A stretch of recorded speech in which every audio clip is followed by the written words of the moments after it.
Chances are, if you're a high schooler right now, you grew up in the 2000s, early 2010s, and if you're like me, you remember watching a lot of TV. Disney Channel, Cartoon Network, Nickelodeon, maybe PBS Kids if your parents didn't want to pay for cable or were strict. And aside from a select few shows, you might not recall seeing a lot of diversity on screen. As legendary as shows like Zack and Cody, iCarly, Kim Possible, and Scooby-Doo are, most of the characters are white and straight. And it's 2021 now, and while kids media has gotten a lot better over the years, things still aren't great. As of 2019, American children watched an average of 2 hours of TV a day, a number that's only gone up since the start of the pandemic. As children continue to consume more and more media, we should care more and more about what they're seeing on screen. So why is diversity in kids media so important, and why has it been so lacking?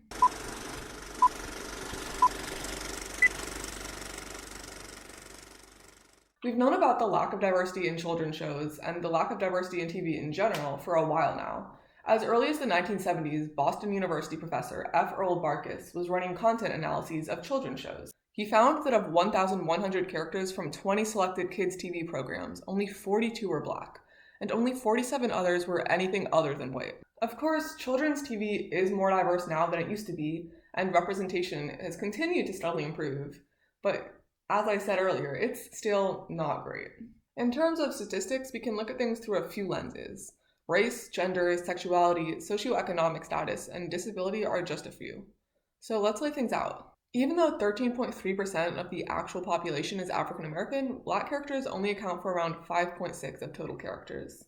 Being the largest minority group in the US, Latinx and Hispanic people account for 17.8% of the population, but make up 1.4% of characters. 11.6% of characters are Asian or Asian American, in contrast with around 5.6% of the population that is Asian American. Native Americans receive the least amount of screen time of any racial minority. Only 2% of characters were portrayed as having a lower socioeconomic status, as compared with the 20% of American children who live below the poverty line. And just 1% of characters had signs of physical disability or chronic disease, compared with 20% of the population that falls into that category. Just under 1/3 of all characters are female, while around half the population is. There aren't concrete statistics about LGBTQ characters in kids shows specifically, but around 8.8% of characters in primetime scripted TV are LGBTQ+, compared with an estimated 4.5% of Americans who identify as LGBTQ+. Obviously, the stats aren't really what matters here. They just give a general sense of what kids shows today look like. What really matters is how these demographics are being portrayed. Even kids shows fall back on common stereotypes, often used for comedic effect. If you watched Disney Channel as a kid, I sure did, you might remember the show Phineas and Ferb, which featured the character Baljeet, an Indian American child who was mostly defined by his lack of physical strength, tendency to get bullied, and extreme nerdiness. Baljeet does homework over summer vacation while other kids have fun, is constantly bullied, and supposedly comes from a long line of losers. You see, I come from a long line of bicycle race losers.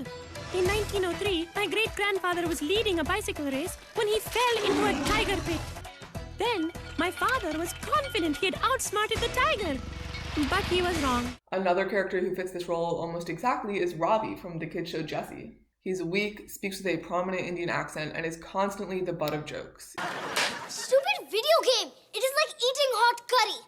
I love it, but I always get burned in the end. Kids don't necessarily have the critical thinking ability to see how harmful these portrayals can be. What are these characters telling young Indian American kids about who they can become? What are they telling other kids about their Indian American peers? In both kids' television and TV in general, minority characters are frequently used as comedic relief side characters to contrast an attractive white male lead. There's also a lot of gender stereotyping in kids' media. 50% of female characters are shown to be wearing clothing that could be considered revealing, as opposed to 25% of male characters. Female characters are also more likely to use magic to solve a problem, whereas men usually use science or technology. There are also fewer older female characters than there are male characters, and what few non-thin characters exist tend to be male. So why is diverse representation so spotty? When it comes to stereotypical characters, the answer is simple. Stereotypes tend to get included because they're easy. The stereotypes involved have worked before and will probably work again, and the pressure to create content that is profitable quickly and efficiently can push writers to rely on stereotypes as a sort of shorthand. Including a character who fits a certain stereotype can tell the audience immediately what they need to know about that character without having to further develop the character. White, straight, and typically male stories have long been the norm in American culture.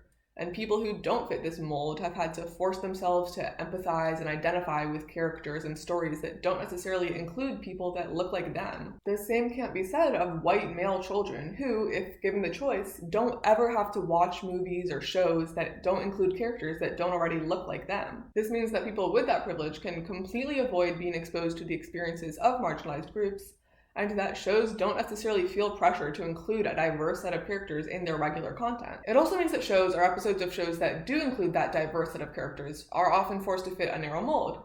So stories about Black characters are branded as stories about race, whereas stories about LGBTQ+ characters are stories about sexuality. And this isn't to say that these stories aren't incredibly important to tell and should be told, but kids deserve to see characters that they resonate with and identify with in any number of stories and situations.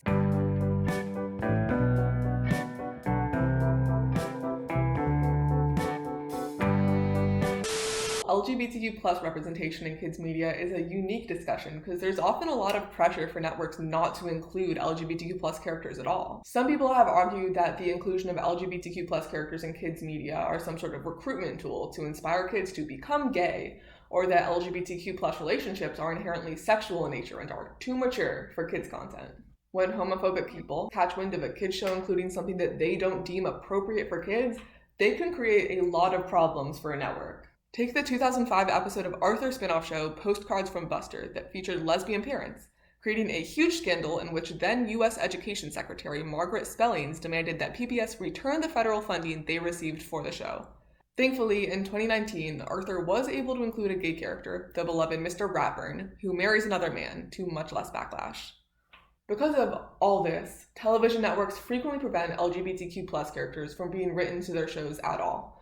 A good example of this is the 2012 show The Legend of Korra, a follow-up to the wildly popular series Avatar: The Last Airbender. Brian Konietzko, one of the show's creators, has stated that the plan for the show was always to have the main character, Korra, fall in love with Asami, one of the other main characters, becoming the first out LGBTQ+ character to lead in a kids' TV show. But if you've seen the show, you'll remember that there is no concrete indication that the two characters are in a relationship. According to Konietzko, he was told by Nickelodeon that there was a limit to how much they could include between the two characters. It's telling that Nickelodeon deemed a loving same-sex relationship too mature in a show that covered, among other things, war, death, and political corruption, and also included a number of straight couples who kissed on screen. While older viewers might be able to pick up on the subtext that the two were dating, that could likely go over children's heads, especially if they aren't used to seeing same-sex relationships.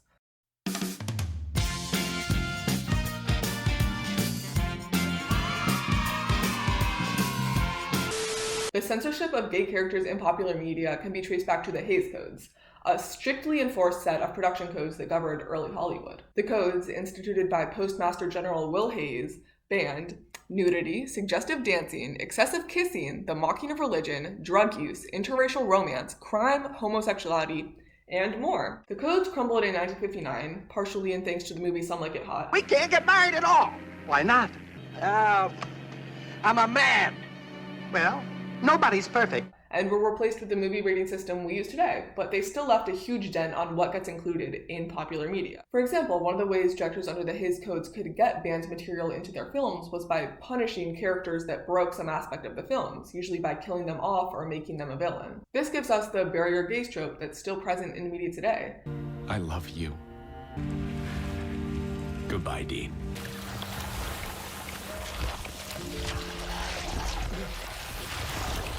Gay characters might not be getting killed left and right in kids media because it's for kids, but LGBTQ+ characters and minority characters in general are often treated as more expendable than other characters.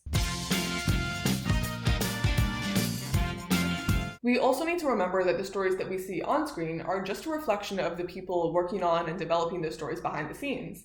So a primarily white set of writers, producers, directors, and even actors that are working on a story might just be inclined to write and create stories that they know, contributing to the overall lack of diversity in kids media. Like I said earlier, white straight male stories are seen as the norm in America, as are white straight men in positions of power. It's really easy for people who fit this description to see themselves as being separate from things like race, gender, and sexuality, so they can just absolve themselves from the responsibility of having to write stories and characters who tackle these themes. The bottom line is that there's an abundance of talent from people of every background and identity, and the entertainment industry has to do better to start breaking down those barriers that make it harder for members of marginalized groups to tell their story.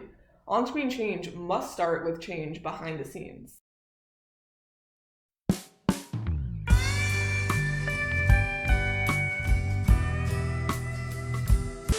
We've talked a lot now about the lack of diversity in children's shows, so let's move on to something a bit more encouraging: the wonderful world of streaming services. Analyses of paid streaming services like Netflix, Hulu, Amazon Prime Video, HBO, and so on have shown that streaming services carry a much more inclusive array of content than what you'll find on network TV. Because these services have so much content, more and more diverse characters, writers, directors, and actors have been given the opportunity to create shows that include a wide range of characters and stories. Additionally, streaming services understand that they have to include a wide range of children's content because they have to appeal to every member of a family in order to win people's money over network TV and other platforms. Similarly, children's shows made specifically for streaming services can cater to a more specific age range or audience than network TV can, because kids can choose what to watch, rather than being constrained by whatever is being shown on cable TV at any given time. Netflix in particular carries a lot of diverse original kids content, with She-Ra and the Princesses of Power, The Dragon Prince, People in the Age of the Wonder Beast, and Carmen Sandiego being some of the better known titles.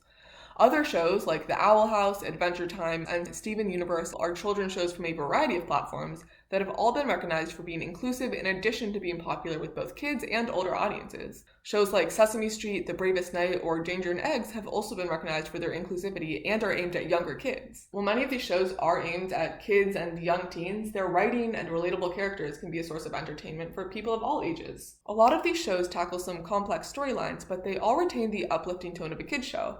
For older teens and adults, it can be comforting to see characters that share aspects of their identity presented in this way, especially when they might not have seen that sort of representation in shows that they watched growing up.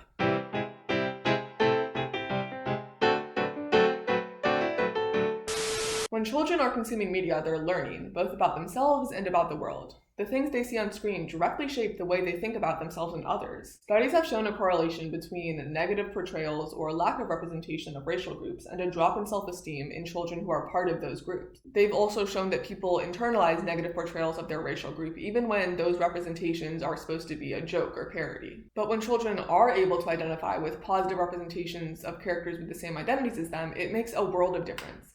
Children are constantly learning, growing, and coming to terms with the world, and the TV shows they watch should help them with this, no matter who they are. Advocating for diversity in kids' television is not a call for every show to represent every identity and tell every story. Nobody is trying to eliminate white men in the entertainment industry. It would quite literally be impossible. All this is an acknowledgement that people of marginalized groups also deserve to tell their stories on screen. And kids deserve to see those stories told, for their benefit and thereby ours. The shows we loved as a kid might not have been the most diverse, but hopefully kids going forward can have a better experience. Things have come a long way in kids' media since the early 2000s, but there's still a long way to go.